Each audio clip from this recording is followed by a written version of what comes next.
Si usted tiene hijos, hijas, sobrinos, nietos o una amiga que tiene hijos y usted los quiere mucho, es muy importante que ustedes escuchen este podcast porque hay muchos lobos vestidos de ovejas.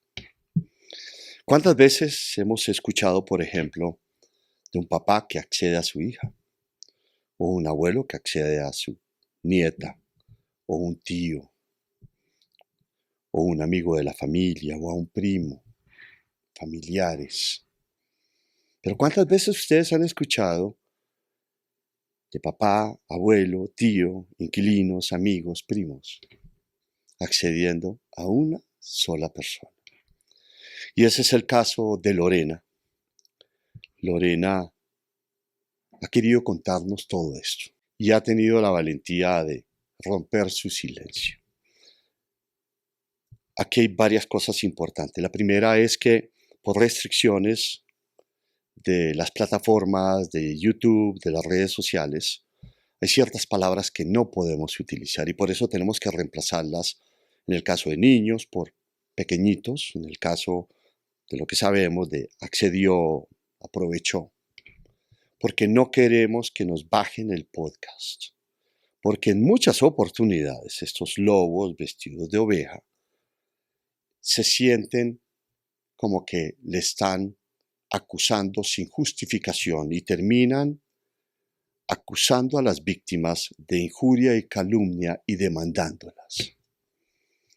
Y por eso, pues, no vamos a dar nombres tampoco. Lorena, gracias. Gracias por estar acá. Gracias por aceptarnos esta entrevista. ¿Por qué quieres contar esto? ¿Por qué quieres mostrar tu cara y decir, aquí estoy yo? Muchas gracias, Rafael, por la invitación, primero que todo. Y quiero contar mi historia porque es lo que está pasando actualmente, lo que ha pasado desde hace muchísimo tiempo y es hablarle a la sociedad de que esto sí pasa y que sí es real y que todo esto no es mentira ni es una ficción, sino que estos casos sí existen y están muy cerquita de nosotros. Por eso quiero hoy levantar mi voz y nuevamente hablar por las que aún no pueden hablar y están calladas. Quiero ser la voz de ellas y de ellos. ¿Cómo comienza todo esto? Yo nací en Bogotá, en Ciudad Bolívar. Mi mamá me tuvo a los 17 años. Ella se conoció con mi progenitor, mi papá, en una fiesta. Pues ahí pasó lo que tenía que pasar. Mi mamá quedó embarazada de mí, ella me tuvo, pero ellos no estuvieron juntos porque mi abuelita no dejó que estuvieran juntos, entonces mi progenitor se tuvo que ir a prestar el servicio. Yo nací con mi mamá, o sea, mi hogar fue mi abuelita, mi mamá y mi tía, y de ahí parte todo, porque mi historia empezó desde los 3 años, que Tres fue años. la primera vez donde un primo de mi mamá me accedió y se aprovechó de mí de formas muy aberrantes y atroces que de verdad uno piensa que eso no pasa, pero sí pasa y sí es verdad. Así empezó eso, siendo yo una bebé. 3 años. ¿Qué sucedió? El día de mi cumpleaños, me acuerdo muchísimo, estaba cumpliendo 3 años y el primo de mi mamá, todos nosotros vivíamos muy cerquita, en la misma cuadra. El primo de mi mamá vivía a la vuelta de mi casa y él me llevó para la casa de él. Me acuerdo exactamente de toda la estructura de la casa, cómo era todo, de la sala, de la cocina, de los cuartos, de un caballito de madera con la que él jugaba conmigo. Y yo entro al baño a hacer chichi, él entra conmigo al baño y es ahí donde él me accede de formas muy aberrantes, como lo digo, porque eso ni siquiera tiene nombre. Y él me baja mis pantalones y me introduce los dedos en mi vagina. Fue la primera vez que él se aprovechó de mí. Y no solamente ahí, sino que después de hacer esto, me lleva al sofá y se sienta en el sofá y me sube a mí en sus piernitas porque la manera que él tenía de acceder a mí era por medio de juegos, ¿sí? Siempre lo hizo así, por medio de juegos. Él siempre me subía al lomo y jugaba conmigo al caballo, me subía en las piernas y jugaba conmigo al caballito. Entonces lo hizo de esta manera y yo estoy encima de él, ya cuando veo es que, y siento que estoy ya en sus piernas y él se aprovecha de mí y mientras tanto escucho su voz en mi oído que me dice que no llore más, porque obviamente yo estaba llorando, que no llore más, que ya ahorita vamos a ir a mi fiesta donde va a haber tortas, ponqué, regalos, pero yo lo único que quería era salir de ahí, porque su voz y su respiración es tan fea, de verdad, es muy fea, es muy nasal y es algo horrible. Entonces yo por las ventanas veía que pasaba personas y yo solamente quería que llegara alguien y me sacara a mí de ese lugar, porque lo que estaba sintiendo era muy doloroso. ¿Qué edad tenía él? Él tenía 20 años aproximadamente. Y entonces, Ya él me lleva a la casa nuevamente, ya para mi cumpleaños. De ese día yo tengo fotos y en mis fotos aparece mi carita destrozada, mi mirada ida, triste. Cuando le cuento a mi mamá este suceso de lo que pasó, que decido hablar, le cuento a ella que él me había accedido a mí y se había aprovechado de mí de formas muy aberrantes, que de verdad a uno no le cabe en la cabeza cómo personas pueden hacer eso. Y ella me dice que ese día yo me quejaba. Yo le decía, mami, me duele mucho la cola, mami, me duele mucho la cola. Y que mi mamá, obviamente ella no sabía, pero ella me decía que ya, Lorena, que no pasa nada, pues porque están en la festividad, en el cumpleaños, en las tradiciones, que están corriendo por otras cosas y no se fijan en eso. Y yo le eso se dije lo eso a mi cuentas a mamá. tu mamá, pero hace muy poquito tiempo. Sí, señora, hace 2 años. Le cuento a mi mamá, En decido esa hablar. época no se lo contaste. No, nunca. Por el miedo que le infunden a uno los hombres y cada una de esas personas. ¿Qué te decía este primo de tu mamá? Él en general no me decía que no dijera nada, sino es la forma en la que lo utiliza que uno dice, eso es normal, es un juego, ¿sí? Otros hombres sí me decían, no hable, no vaya a decir nada, porque le va a pasar algo, le van a hacer algo a su mamá, como esas amenazas, ¿sí? Pero es la forma en la que los autores cogen a los pequeños y les hace entender de que lo que te están haciendo está bien, ¿sí? De que no es nada malo. Aparte de que yo era una niña extremadamente callada, extremadamente tímida, yo no hablaba para nada, yo no me expresaba, yo no me sentía en la casa, era como si Lorena no existiera. Entonces yo nunca comunicaba qué me estaba pasando. Y yo creía que eso era amor, ¿sí? Que eso estaba bien porque era lo que los autores le infunden a uno como víctimas y le hacen creer a uno de que eso está bien, de que te amo así, de que te quiero, de que te aprecio de esa manera. Entonces por eso nunca hablé y nunca le comuniqué a mi mamá ni a nadie. Y de ahí que siguió sucediendo.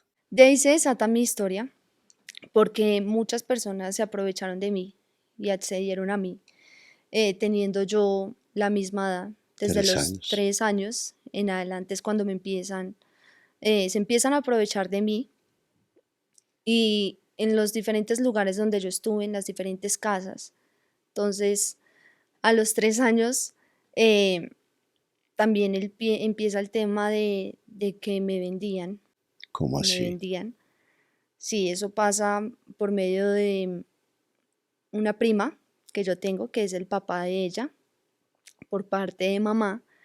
Este tipo me llevaba a mí juntamente con su hija, que era la excusa para sacarme a mí, porque como te cuento, yo estuve en diferentes casas muy sola, nunca estuvo ahí mi mamá ni mi papá, ¿Por bueno, mi qué? progenitor, porque ella tenía que trabajar y pues mi progenitor nunca respondió por mí, jamás. ni siquiera tengo el apellido de él, nunca respondió por mí. Entonces yo me iba a quedar donde mi prima y ahí era donde pasaban todas estas cosas, que él era donde me llevaba a ciertas casas y ciertos lugares. Y me dejaba ya por horas, por horas. Me acuerdo perfectamente en una ocasión que me llevó con mi prima, porque él en ese tiempo manejaba taxi, y él me deja ya en esa casa, es en un garaje, y yo entro, como te digo, Rafa, eh, yo era muy tímida, de hecho que el alzar mi voz hace que rompa todo eso de pequeña, pero en ese tiempo muy tímida, muy callada, entonces pues yo entraba a un lugar y yo me quedaba ahí, y yo vi cómo él habló con otra persona, y él después se va y me deja a mí ahí, Se fue con tu prima, sí, con mi prima. se la llevó, Ujú, te dejó sola. sí, O sea, la prima era solamente como una manera de llevarte allá, como una como de excusa. legalizar y esa excusa de decir me la va a llevar a comer helado, lo que sea. Sí, señor. Entonces ya va la misma persona con la que él habló, me lleva al segundo piso y es donde una persona desconocida ya me accede y es horrible porque lo hace de una manera muy aberrante, de verdad, muy fea. Y yo solamente estoy ahí acostada mirando hacia el techo mientras que esa persona está encima mío Y y tenías 3 años. no, ahí tendría 4. Todo esto empezó desde los 3 años, pero ese recuerdo, obviamente no soy tan grande, em, tendría entre esa edad y es ahí donde él me accede. Y ya después, no sé cuánto tiempo pasaría, pero llega nuevamente el papá de mi prima a recogerme y él me sube al taxi porque él llegó en el taxi, ya sin mi prima, solo él, y las miradas se chocan en el espejo y él no me pudo sostener la mirada, no pudo sostenérmela porque eh, él sabía lo que estaba haciendo y yo también sabía. Obviamente mi cara y lo que yo sentía era terrible. Siempre en todas las casas y en todos los lugares donde me pasó esto, nunca había en mi corazón tranquilidad, paz. Siempre estaba llena de miedo, de temor, precisamente porque yo pienso que en ningún lugar estaba segura. Cuando hablas de en todas las casas y los lugares donde me pasó esto, es que te pasó en varias casas desde pequeña, que era que te iban llevando a diferentes lugares Sí, señor. y siempre había como una persona que era la que hacía todo eso. El que lideraba eso, nosotros le decíamos tío, porque era el duro de ese lugar, el tío. Y la forma en cómo manejaron eso, y como uno era tan pequeño, entonces obviamente ellos tenían que disfrazarlo. Y me decían a mí que, me hicieron entender a mí que las niñas, porque ahí en esa casa habían más niñas, que eran mis hermanas y que ahí había como una hermandad. Y entre la una y la otra nos protegíamos y nos cuidábamos. Obviamente yo era la más pequeña, porque yo a todas las niñas que había siempre eran más grandes. Niñas de qué edades más o menos. Yo le pongo en 10, 11, 12 años, 9 años. O sea, eran mucho más grandes que yo. Y había como esa hermandad en eso. Obviamente en ese lugar en específico es donde yo veo a esas pequeñas, a esas jóvenes. En los otros lugares, porque como te digo, él me llevaba a diferentes lugares y no en los otros lugares no había niños. Entonces, en ese lugar en específico que te cuento que es en el garaje donde él me deja, sí habían más niñas y él era el duro, el que manejaba todo eso y nosotros le decíamos tío a él. Y había muchos hombres. Llegaban diferentes hombres, sí. Me acuerdo que llegaban muy bien vestidos, vestidos de paño, muy elegantes, llegaban. Y ellos mismos eran los que lo accedían a uno y se aprovechaban de uno, de maneras atroces, de verdad. ¿Y esto cuánto tiempo sucedió? Comenzaste a los 3 años. Esto era ocasionalmente, ¿sí? No era muy seguido. era por tiempos, porque yo no me quedaba ahí como tal, sino era por horas. Eh, Empezó desde los 3 años porque él, precisamente el día de mi cumpleaños, de los 3 años, él aparece en una foto de mi cumpleaños.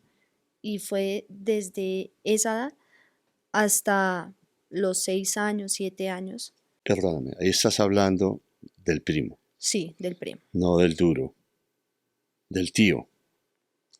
Pues es que el mismo primo era el que me llevaba donde el duro. ¿Sí me entiendes? No me digas.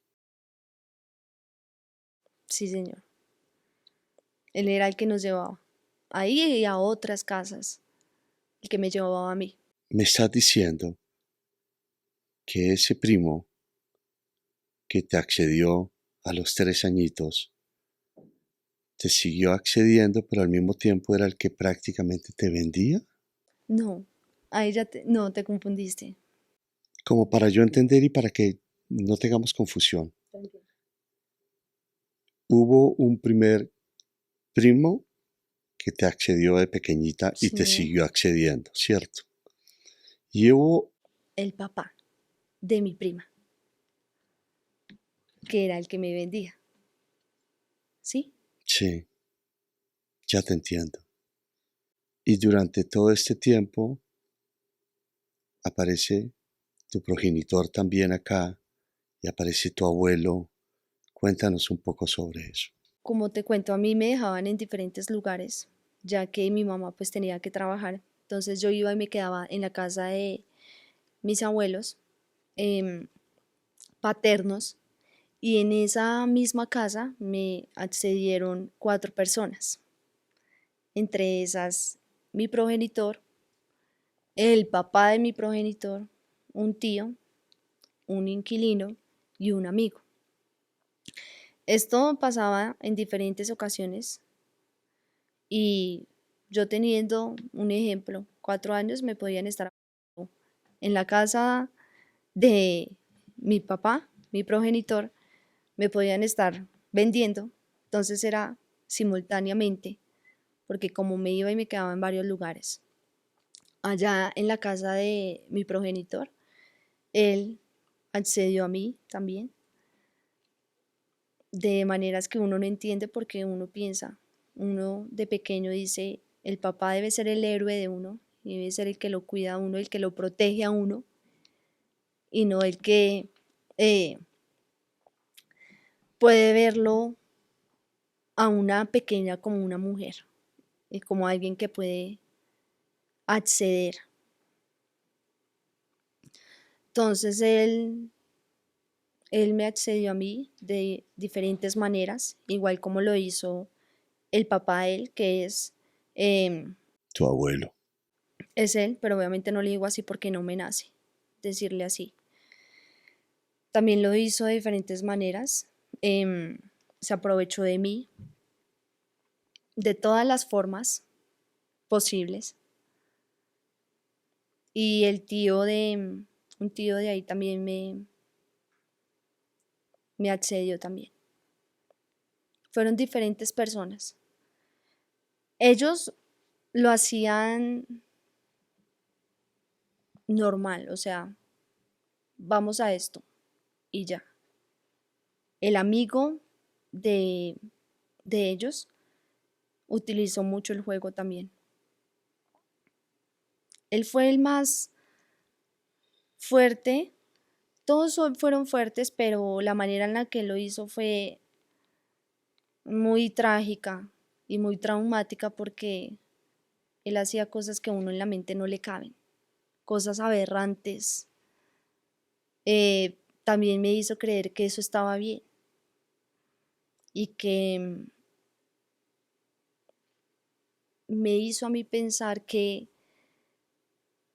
a mí me gustaba eso y que yo era la que eh, buscaba eso porque te cuento, Rafael, cuando yo decidí hablar, lo primero que yo le dije a la persona con la que he hablado todo esto, que más adelante voy a hablar de ella, yo le dije, pero es que yo era una niña coqueta, yo era una niña creída, yo era una niña que buscaba eso. O sea que tú misma te estabas culpando, Sí, como señor. si fuera tu culpa. Ujú. Precisamente, ahorita, hoy en día lo entiendo, de que eso es lo que nos infunden los autores, el miedo, la culpa y el no hablar, ¿sí? Y por eso estoy acá, porque eso tiene que cambiar de bando. Pero yo pensaba eso, yo decía, yo era la que buscaba eso porque yo decía, yo era la creía, yo era la coqueta, yo era la que iba ahí y buscaba eso, pero la que me ayudó a mí, me habló, me dijo, no, tú no estabas haciendo nada malo. Porque esa persona, que no voy a decir nombres, pero el amigo de, de ellos, con todos los juegos que utilizó, con comprarme un helado, llevarme al centro comercial, montarme en el carro, tratarme bien, ¿sí? Alzarme, darme besos, consentirme, hizo creer que eso sí estaba bien y que a mí me gustaba eso. ¿Qué edad tenías? Ahí tendría 5 años, 6 años. Es que, mira, eso fue prolongado. Como te decía, yo podía tener la misma edad y en esa edad me podían estar hablando diferentes personas en diferentes lugares a donde yo estaba. Entonces, él lo hizo cuando yo tenía esa edad. Uno era muy pequeño, imagínate, un pequeñito de eso. Lo que va a entender es que eso sí está bien y más si esto no se habla, si este tema no se toca. ¿Qué puede pensar un pequeño de que eso es normal? Porque eso fue lo primero que yo le dije a, a la persona con la cual me desahogué desde el principio, que fue el motivo por el cual decidí hablar. Y yo dije, esa era mi culpa, porque yo era coqueta, porque yo era la que buscaba esto. Me contabas cuando estábamos preparando la entrevista que una noche fueron dos hermanos como cerca de una cancha de tejo o algo así. Sí, señor. ¿Qué edad Ellos tenías son, y las circunstancias? Que ahí yo esto es tendría increíble.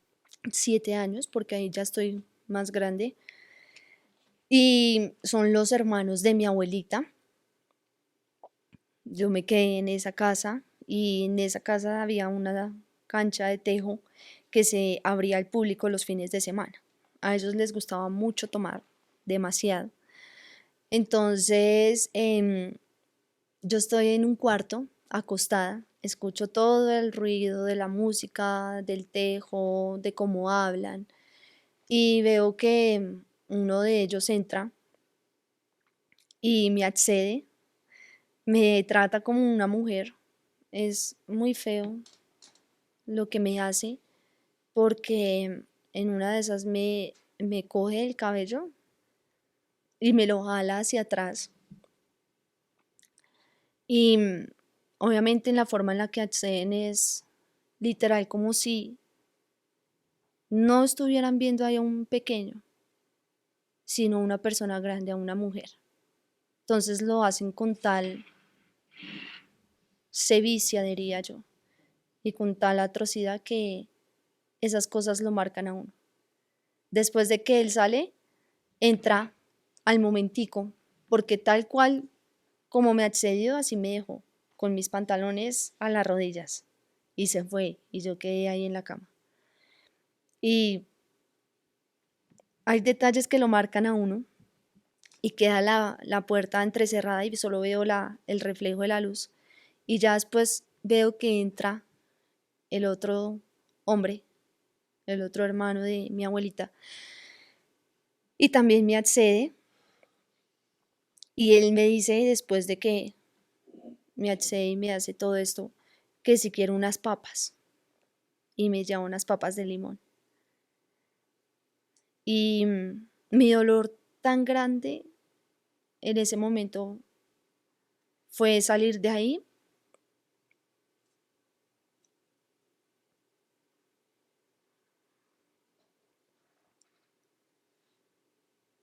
y ver que no estaba nadie. No estaba mi mamá, no estaba mi abuelita, porque yo quería salir y encontrar a alguien en quien refugiarme. Solo salgo y veo que están todos en la cancha de tejo y lo único que hago es irme a sentar en las escaleras y ya después em, me quedo ahí sentada en las escaleras y me voy para el cuarto. Pero es ese dolor de que una pequeña quiere salir y saber que hay alguien que esté ahí, pero que no lo encuentra. Y así pasó. Como si te estuvieran dejando abandonada a los lobos a Sí, los señor. 7 años. ¿Hasta qué edad sucedió esto, Lorena? Hasta los 9 años, que fue el último episodio. Este fue con el primo de mi mamá, que no digo nombres, El mismo de los tres el años. mismo de los 3 años. Él me accede ahí nuevamente, yo me quedo en la casa de él, que es a la vuelta de mi casa, y es ahí donde él me accede, se aprovecha de mí, me quedo toda esa noche ahí en la casa y eso fue en la madrugada. Yo estaba durmiendo en el camarote y pues él llega ahí y es donde pasa esto.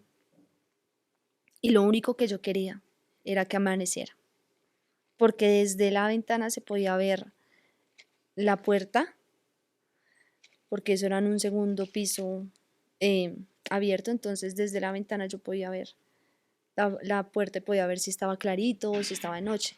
Y yo lo único que quería era que llegara la mañana para ya irme de ahí, porque era el miedo y la impotencia y el quedarse uno quieto, porque eso es lo que pasa en todas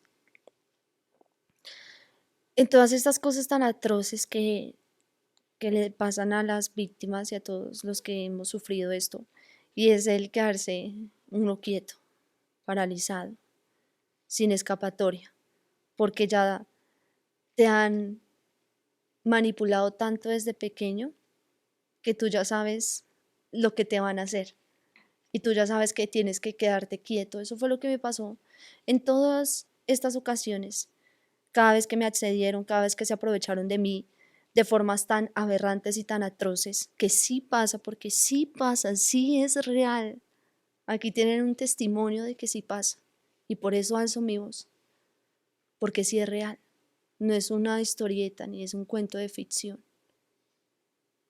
Y yo te creo. Y Y por eso estás acá. Yo te creo. sí, eso es lo que necesitamos, Y me siento avergonzada que nos crean. que hayan hombres así. Me siento más avergonzado que esto sea como tan generalizado, ¿sabes? ¿Cómo logras alejarte? ¿Cómo logras que ya no te accedan más? A los 9 años es cuando ya no me quedo en más casas porque mi tía, que es la hermana de mi mamá, ella ya me empieza a cuidar. Entonces yo estoy viviendo ahí en Villa Jimena, que es en el barrio donde siempre viví desde pequeña. Y ella conoce a Elizabeth Gómez, que es una mujer maravillosa. Ella siempre le ha gustado la labor social, siempre. Empezó su fundación como algo flotante. Construyendo esperanza y amor para un futuro mejor se llama la Sí, señor, fundación, la ¿cierto? fundación se llama Sea. SEA, Construyendo Esperanza de Amor para un Futuro Mejor. En ese tiempo la fundación no estaba establecida. En ese tiempo Elizabeth Gómez hacía la labor social, pero no con un nombre ni como un lugar como tal. Pero mi tía la conoció, ellas se conocieron y empezaron a entablar una relación y empezamos a andar juntas. Y ahí es donde yo encontré literal un refugio, donde pudo parar todo el infierno, donde encontré personas que, aunque no sean de la misma sangre de uno, le hacen saber a uno que es la familia de uno. Y ahí es donde empieza todo este proceso. Aún ahí no había hablado nada porque yo hablé hace 2 años. Hace 2 años decidí hablar todo lo que a mí me había pasado, que ni siquiera sabía que todo lo que me había pasado hizo que Lorena haya sido una joven tan callada, tan tímida, una pequeña tan callada, que no hablara. Y empezó un proceso. Y el hablar de esta situación, de esto que sí pasa, fue a raíz de Elizabeth Gómez y de su sobrina, porque a la sobrina de ella le pasó exactamente lo mismo, aún muchísimo peor. Y el contar ella su historia, el saber que Elizabeth Gómez sí le creyó, porque eso es lo que las víctimas necesitamos, que sí nos crean, de que no nos estamos inventando las cosas, de que no estamos queriendo llamar la atención, sino de que sí es verdad, porque nuestra propia vida habla de eso, el cómo nos sentimos, el cómo nos expresamos, el cómo nos vemos en ciertas áreas, habla de lo que sí nos pasó de pequeñas. Y ella empezó a tocar este tema con su sobrina y ahí es cuando yo decido hablar, porque veo que hay alguien que me va a creer y hay alguien que, aunque sea fuerte todo esto, va a tener la gallardía y la fuerza de decir, te creo. Y la fundación como tal se estableció hace 5 años, donde estamos ubicados en el barrio Paraíso y donde no solamente está mi vida con este testimonio, sino que está la vida de la sobrina de Elizabeth Gómez, Alejandra, y hay otras 2 niñas. Y empieza todo este proceso de hablar y decir, hey, sí es verdad, sí pasa. Y de saber que hay muchos pequeños que ahorita mismo les está pasando esto, pero que no hablan por miedo a lo que les enseñaron sus abuelos, a lo que les enseñaron cada una de esas personas de, hey, no hables, esto es normal. Y que uno de pequeño dice, pero me está comprando un helado, me está sacando al centro comercial, está ayudando a mi familia. O en otros casos es que es mi papá, es que es mi abuelito, es que es mi tío.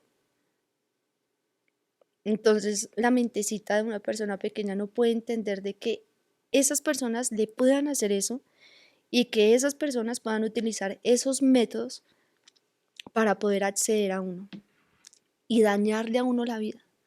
Porque, Rafa, es verdad, o sea, nos matan.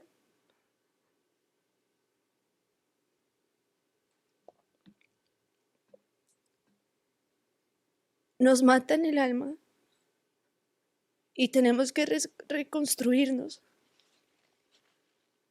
Nos entierran y lo peor es que nos quieren callar hoy en día. Pero por eso estoy acá y no me voy a callar porque estoy acá como una mujer resiliente que aprendo cada día a ser resiliente y que con el apoyo que veo a mi alrededor me hace ser fuerte y me hace ser valiente y me da la gallardía de poder levantarme y decir, me pasó esto y esto y esto, pero me levanto acá para primero ser testimonio y decir, hey, si pasa, miren mi vida, aunque muchos no me conozcan y aunque muchos digan, porque me ha pasado. No, no creo que eso sea verdad. No, no creo que eso pase, es ficción, es mentira, parece una película. Pero sí pasa. Y algo que aprendíamos era que cuando tú no quieres ver el problema,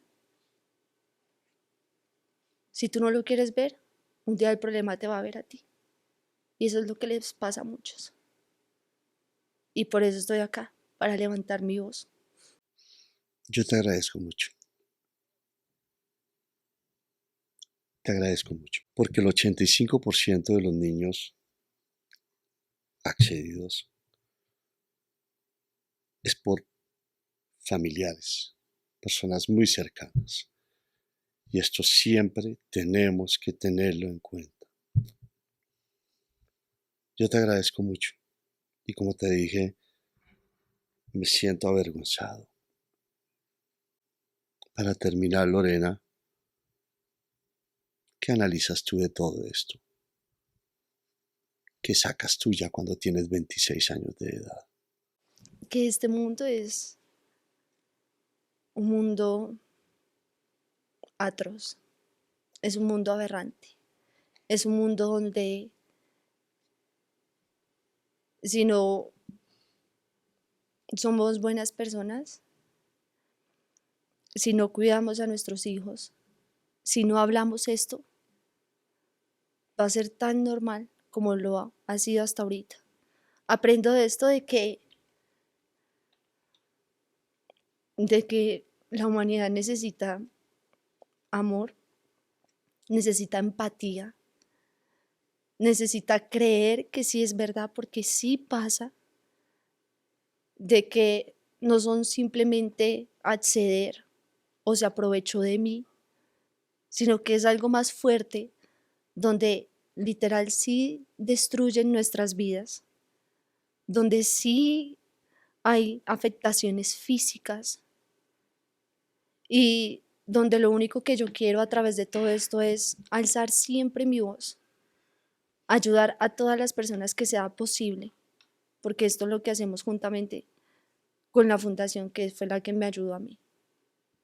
Y entender que esto sí pasa. O sea, es como si la mente de uno se abriera y dijera, wow, hay un mundo donde no todo es fantasía, donde no todo es alegría, estar bien, donde no todo es la vida perfecta, sino que hay un mundo donde sí hay personas que viven un infierno. Y lo peor es que ahorita mismo lo están viviendo. Yo lo viví y fue muy fuerte y traumático para mí. Y tengo la fortuna de poder estar en este lugar, que te lo agradezco mucho porque es mi oportunidad para hablar, para seguir hablando. Y que tengo ese privilegio de hacerlo, de ser la voz de tal vez de algunos que nunca van a hablar. Y es crear conciencia de que sí pasa, de que sí es real, de que no es una mentira y de que sí tenemos que hablar esto porque dañan y destrozan vidas, de que sí pasa y de que los errores están ahí como si nada, precisamente por lo que tú decías, Rafael, porque la mayoría de los casos son los familiares y todo esto se tiene que tapar. ¿Por qué? Porque es mi familiar. Pero aquí estoy yo para hablar. ¿Te puedo dar un abrazo? Sí, señor, tranquilo. Muchas gracias.